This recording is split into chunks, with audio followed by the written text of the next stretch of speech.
There is a reason why you insist on loving someone who has nothing to offer, and this is not linked to it. It is related to you, to something more intimate, silent, which is not immediately revealed. It's a pain that you haven't had the courage to face yet. When love becomes a battle to be chosen, when you wear out trying to achieve the least recognition, when each contempt is softened with the hope of change, who is speaking is not your heart, it is your wound. The one that carries the name of not being enough. This wound is one of the most silent and dangerous. She is not easily shown, she is not glaring or obvious, but it is there, shaping every decision, every loop, every form you find to give and receive affection. Many women who donate from this place do not do so for lack of emotional awareness, but because, deep down, they are still trying to prove that they deserve to be loved. And that's exactly where the problem lives. If you feel you need to achieve love, you are already acting from the absence.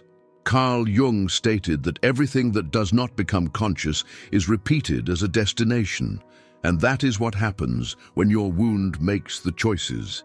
She seeks, almost automatically, the same standards.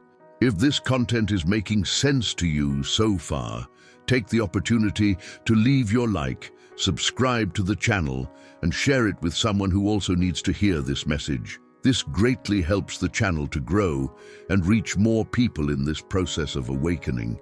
And tell me in the comments, which city are you watching this video? I really want to know how far this message is coming. Cold, distant, emotionally unavailable people. People who have nothing real to offer, but who awakens in you the illusion that if you can be loved by them, then you will finally validate your value. This is the trap. You try to heal yourself, esteem through the love that comes from the other.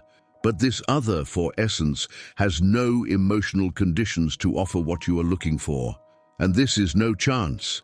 It is an exact reflection of what you are not able to give yourself. This story does not start in it. It starts with you, at some point in your trajectory, when you learned that you would only have value if you tried to the fullest. When he believed he needed to be more to receive more affection, more discreet, more correct, more efficient, more kind. This belief was rooted in his unconscious.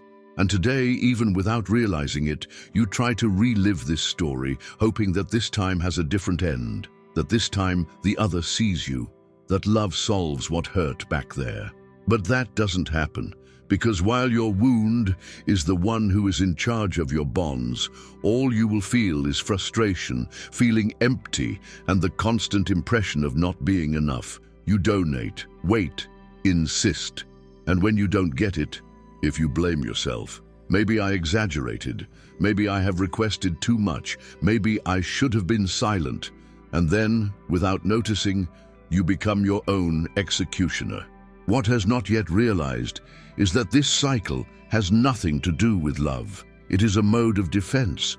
It is the way your mind has found to try to repair an old void. But no one will offer you the affection you refuse to deliver yourself. No one will occupy the space you have abandoned within you. This truth hurts, but at the same time releases. Because the moment you understand this, something inside you change. You stop begging for crumbs, justifying absences, chasing behind those who have never seen you. It comes to understand that it does not need to prove its value to anyone. And when someone doesn't see it, it's because it's not your place there. Carl Jung called this individuation, a process of integrating all parties that make up who you are. And this process begins when you have the courage to face your pain, when you realize that this urgency to be loved is born of an old void much prior to this relationship. This wound part now needs you, need your listening, your welcome, your constant presence. Because no one will take care of this internal child for you. No one can cure the foul that only you know where it hurts. If this movement does not leave from the inside, you will continue to fall into the same traps, with different faces, but with the same script. Donate whole to those who have nothing to offer. So, before pointing your finger, ask yourself, Where am I loving? If your delivery is born of fear, abandonment, lack, then it's time to stop, to look with compassion, to hear yourself carefully, to heal with courage. Because you can't keep donating yourself to someone who doesn't even know how to receive it. This is not love. This is emotional renunciation, and renunciation does not build true bond, just exhausts you. This is the starting point, the place from which everything is born, the root of your choice for those who are never present. But there is something even deeper that needs to be seen. Why does this absence attract you so much? Why does this ice hold you? Why, even though you know it doesn't do you good, you can't detach yourself? What is in this distance that makes it insist? There is a silent pain that, when not healed, becomes a standard. A pain that points you to the wrong place, which makes you believe that love is always in what hurts the most, that convinces you that if someone does not choose you, then the mistake is in you. And that's how a cycle that repeats itself begins without you realizing it. You get attracted to closed, cold, distant, emotionally missing people who, for some reason, remain marked in your soul. And this is not the work of chance. It is not unlucky, nor does it mean that you like the wrong. This is your wound driving, choosing, recreating what is familiar to you. Because when you grow up in an environment where affection was conditioned, where you have to deserve affection, pleased to be seen, a part of you learns that love and effort walk together. That to be loved, you have to suffer a little, wait a lot, to silence too much. And this pattern settles in your emotional, it becomes your reference. His unconscious begins to attract what refers to the past, not to hurt you again, but in an attempt to solve what was poorly resolved. He wants to close a cycle. Carl Jung described this clearly. The unconscious always seeks to complete itself, and one of the forms he finds is to symbolically repeat the same experiences. You, without realizing it, look for someone who reproduces the feeling that had with that figure that hurt you, but now with the hope that this time everything will be different, and that's where the illusion begins. You believe you can achieve the affection of someone who has no affection to offer. It gets involved with someone absent, ambiguous, who is one day and the other disappears, and instead of protecting yourself, something in you cling even more. A very old voice, almost erased, almost imperceptible, whispers inside, "If this time I can choose me, then I make sure something. If I get this person, so similar to the one who hurt me, offer me your love, then maybe I feel whole." But this love never comes. And you stay there waiting, enduring, convincing yourself that you are struggling for something important, when in fact you are just reproducing your own wound. And since this pain was born from scarcity, you have learned to accommodate where everything is missing. Lack of affection, lack of presence, lack of reciprocity. You offer the world, but you only receive crumbs. It becomes expert in accepting little. It builds imaginary castles with smallest gestures. Any message, an occasional look, a memory that your mind turns into promise. His heart clings to an idea that has never realized, to a hope that has no real basis. And what hurts the most is to realize that when someone genuinely appears, someone who notices you, who cares, who does not require effort or diminish you, something within you rejects. It seems embarrassed, too good, even unreal. And why? Because your wound does not recognize quiet love. For you, love has become synonymous with pain, effort, anxiety. When there is no tension, when everything flows, your mind suspects. It is as if something is wrong. This is not love. It is trauma disguised as normality. His body was conditioned to live in alert, waiting for frustration, anticipating abandonment. And paradoxically, you feel more alive in the most injured bonds, because the pain has become your known territory. This is how the pattern settles. The more someone rejects it, the more active that primary pain.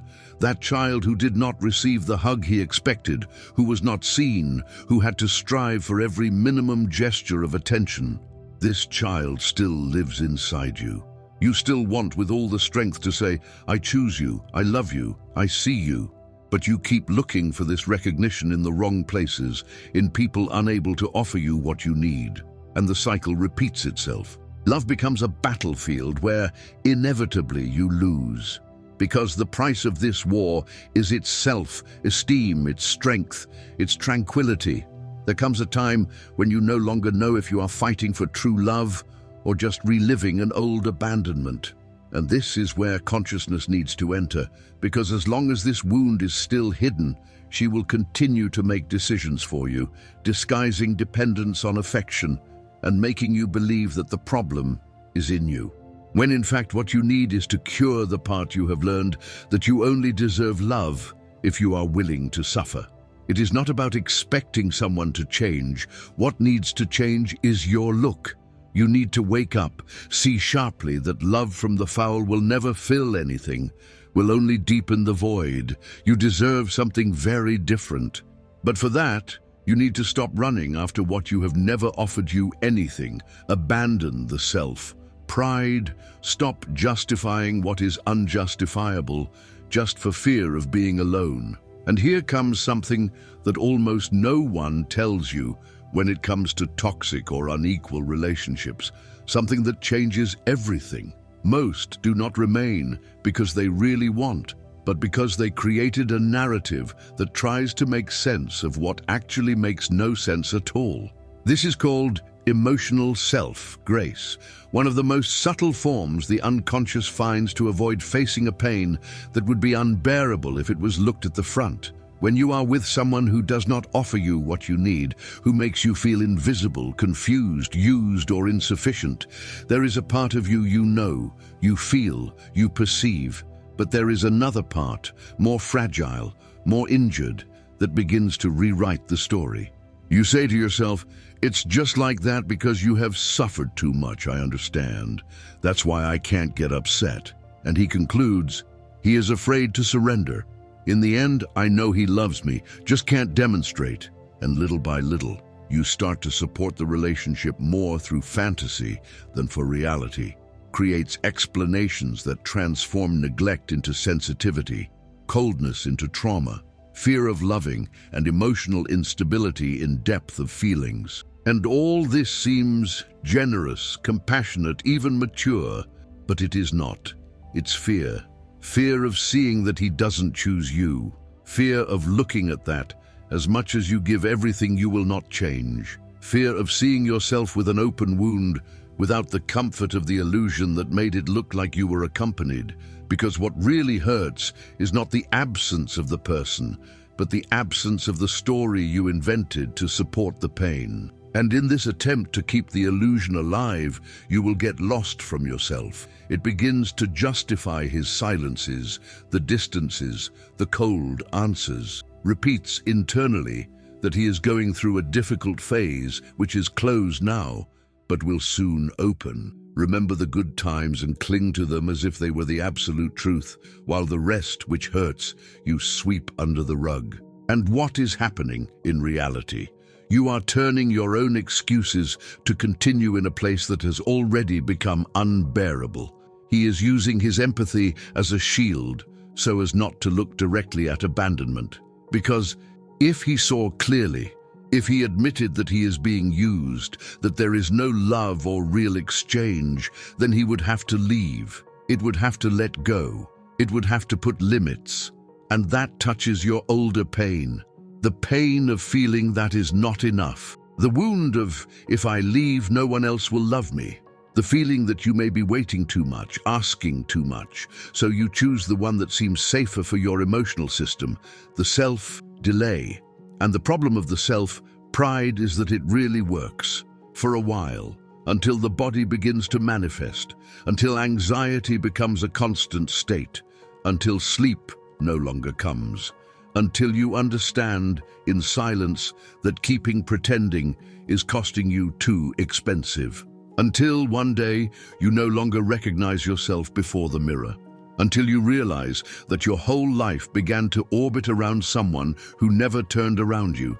And this finding is not just the heart, It tears the soul because the pain that feels is not just that of the relationship that did not work. It is the pain of having abandoned themselves. To have betrayed himself, to have pretended to bear it was to love. To have erased his own light, trying to fit into the space of someone who didn't even see it. To have specialized in forgiving faults that were not even recognized.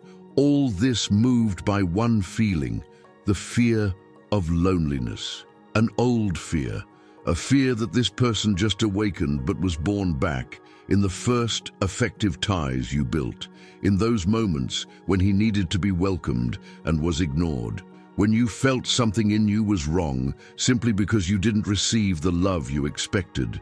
It was there that you have learned to be the one who understands everything, who does not question, that he expects, who molds to fit, and now repeats this behavior, believing that if it is even kinder, even more patient, if you love enough for two, this person will notice, will change, will finally offer what you deserve so much. But that doesn't happen, because loving from the wound is the same as choosing from the absence, and not from self-love. People who cross their way do not come to cure this foul, but to open what you have not healed yet.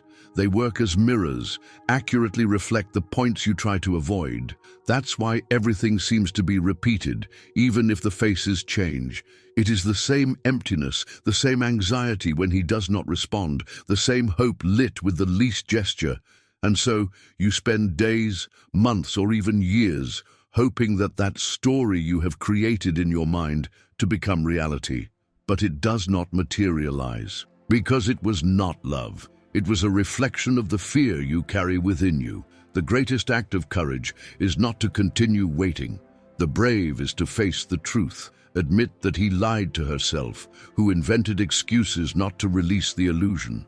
And this is where the transformation begins. When you decide to stop lying to you, when it decides to see what hurts, even if it hurts a lot, when it begins to be on the side of your dignity and no longer your need. It's not simple, but it's essential, because no real change happens without a reality shock, and sometimes the most difficult truth to accept is precisely what has the power to repeat the trauma. This is what happens when the childhood wound remains alive. It perfectly reconstructs the pain already known. And then comes the silent question that many ask after another disappointment, or after seeing each other again in a destructive relationship. How could I let it happen again? What hurts is not just what was lived. To realize that even having promised not to repeat, you chose something very similar. And no, this is no coincidence. It is the unconscious operating, guiding your choices based on standards so old that they already look natural. They are deep roots that do not break with willpower. As Carl Jung said with absolute clarity, what you do not make conscious, it ends up manifesting itself as destination. And that is exactly what happens to emotional wounds that were not welcomed. They do not disappear, do not fall asleep over the years. On the contrary, they express themselves, camouflage, silently infiltrate the way you love, how you get involved as you give your heart. Until you have the courage to see them, name them, welcome them, and finally turn them. When a trauma remains stuck there in childhood, be it abandonment, rejection, humiliation, betrayal, or absence of affection, this pain sets out as a silent code in your emotional system. And from this code, you get back to experience not because you like pain, but because something inside you still seeks to end what was pending. And this search almost always happens within its most intimate relationships. Because they are in these deep bonds, where there is delivery, vulnerability, and emotional importance, that your unconscious finds the ideal stage to repeat the plot that was open. This is why sometimes you connect to someone overwhelmingly, with an intensity you can't even explain. He thinks he found his lost half, his soulmate, a reunion of other lives. But in fact, what is happening is a recognition of the wound, not for the light, but by pain. Something in you whispers, this looks like the abandonment I lived, and instead of walking away, you get even closer, believing that now you will be able to cure. This time will be different, that this bond will heal what has been in a live flesh. But not Sarah, because that person didn't come to heal anything. She has appeared to show you what you still need to take care of you. And as long as you do not see it clearly, it will continue to relive the same trauma, changing the names, the faces, but keeping the wound intact. Trauma has a subtle way of dragging you to what you already know, even if this acquaintance destroys you. He convinces you that the new is risky, that the healthy is bland, that the light is illusory. Your body, accustomed to pain, strange peace. And when it finally finds tranquility, he feels lost, anxious, disconnected. This is the effect of an untreated trauma. It makes you cling to what hurts and reject what you could cure. And if this dynamic is not brought in the light of consciousness, you will continue to create, without realizing it, very similar situations to the ones that marked you in the past. And the hardest, you will do this with your own permission. You will defend this choice. You will find justifications, will confuse wound with true love. Because if you grew up believing that love needed to be conquered, that it was necessary to deserve attention, wait, silence, and please. When someone appears and offers everything lightly, you retreat. It doesn't match what you have learned. Do not fit your internal model. And then you run back to the same place. For those who do not choose you, for those who make you doubt you, for those who feed your feeling of insufficiency. Not for naivete, but because trauma is still in charge. And this trauma does not heal with the love of others. It becomes conscientious when you accept to revisit the past with a new look. When he understands that this child who felt the abandonment, who believed he needed to be perfect to deserve love, still lives within you, and you still expect someone to come and say, "I see you, you're enough, you don't have to fight anymore." But no one can fill this void for you. Because as long as you keep waiting for the world to notice what only you can heal, you will always find yourself in the same place, alone inside an abyss that can only be closed from the inside out. Relationships do not have the function of healing what is injured in you. They work as reflectors, reveal with intensity where there are still cracks, where something within themselves follows inconclusive. And even if this exhibition gives it brings with it a possibility to transform what is repeated into a healing path. The pattern that returns does not come to punish you, but to show you something you have not yet wanted or could not see. Change begins when you decide to observe this reflection sincerely, without hiding after excuses, without transferring guilt, but with the courage to see the truth. Nothing breaks instantly, but cycles start to dispose of when you stop looking for what you already know, when you stop defending you, when you choose to say no out of respect for yourself and not for pride. The beginning of a new consciousness comes when you understand that continuing where there is no exchange is a form of personal abandonment. A woman who decided to look at her pain with love learns to choose. And when that happens, she no longer accepts leftovers. She's no longer convinced by halves. She doesn't call any crumb of love. She transforms what once destroyed her into wisdom, and that changes everything. There comes a time when something inside comes in, but this time not as a fall. The pain that once broke it now makes room, a space where a new clarity comes in, a new light. Even feeling afraid, even with a wet face of tears, something awakens. And this part that wakes up does not fall asleep anymore, because the moment of awakening comes when you can no longer stand a story that has never been real, when you realize that you are exhausted to justify absences, when you understand that running after those who have never chosen you is no longer possible, and even if the feeling exists, you decide to go. Even suffering, you release. Even shaken, you put yourself in the first place. This is the turning point, and only you can reach it. Healing is not a sudden miracle nor a linear path. It is an uncertain crossing, sometimes dark, sometimes lonely. To heal is to find courage to sit with you and take on what it hurt. It is having the strength to say, yes, I was the one who believed I needed to deserve love. Yes, I confused sacrifice with affection. Yes, I left myself for later many times, for fear of losing others. But it is also looking with compassion and having the courage to say, just no more. Because there is a time when pain is no longer prison and becomes fuel, and at that moment, for the first time, you stop running after others and start to go back to yourself. There comes a time when you stop trying to justify what tolerate and start creating what you really deserve to live. This is the point where healing begins, when your choices are no longer led by wounds and are born of consciousness of who you are and of what no longer accepts to carry. Carl Jung spoke of individuation as the return to the center of herself, a reunion with the stripped soul of masks, expectations, and papers you assumed for fear of being rejected. This is when you stop hiding your pain and integrate them as part of your history, not to hide them, but to understand them. And once understood, they stop mastering you. You no longer make void-based decisions. You no longer expect someone to recognize you to feel that you have value. It no longer builds its self-esteem from the approval of others. Because now you understand, with depth and presence, something no one said when you needed to hear. You are already complete. And this is not a cliché. It is something the body comes to know when you face everything you tried to escape, when to begging for love, and finally begins to walk toward you.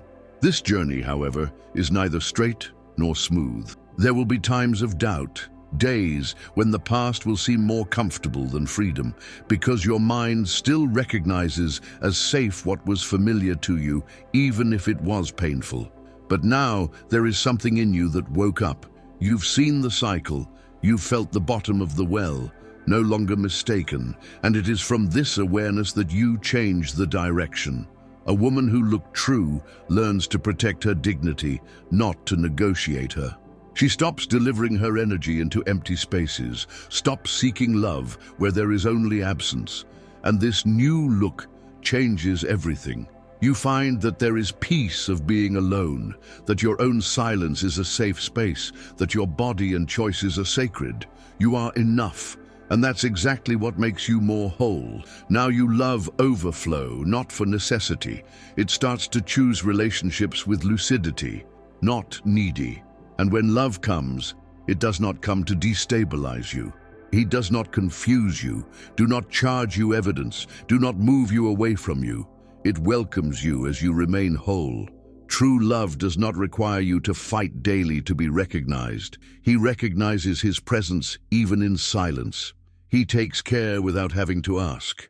It chooses you with attitudes, not with loose words. He doesn't try to fill his voids, walks beside him as you illuminate them inside. This is the kind of love that finds space when you stop charging and start choosing with conscience.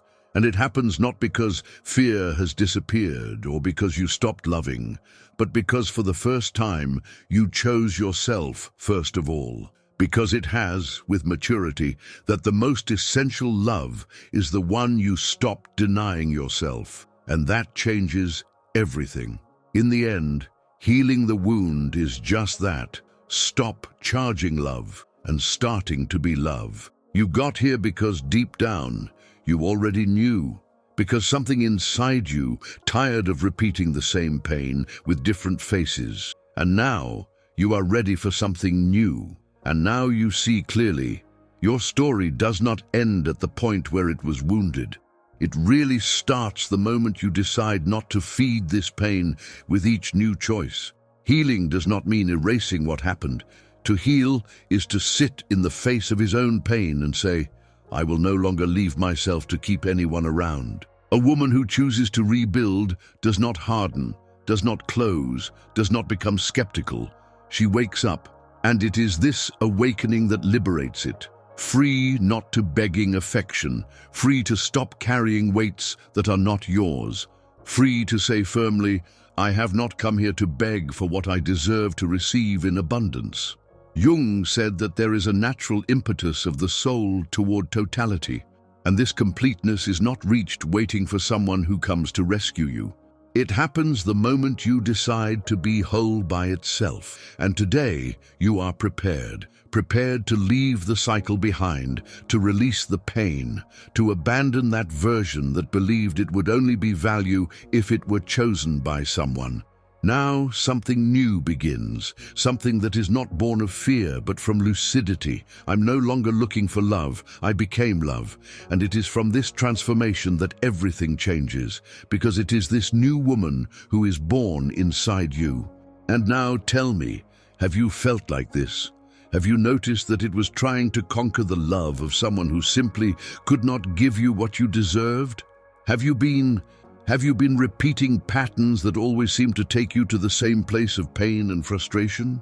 If this reflection has moved you, leave your like, subscribe to the channel, and share this video with someone who also needs to hear it. This exchange is very important, and knowing that this message has touched you in some way helps me continue bringing content that speaks straight to the heart. And tell me here in the comments, which city are you watching from? I will love to know how far this conversation is coming. Your story can also inspire other people. Shall we grow together?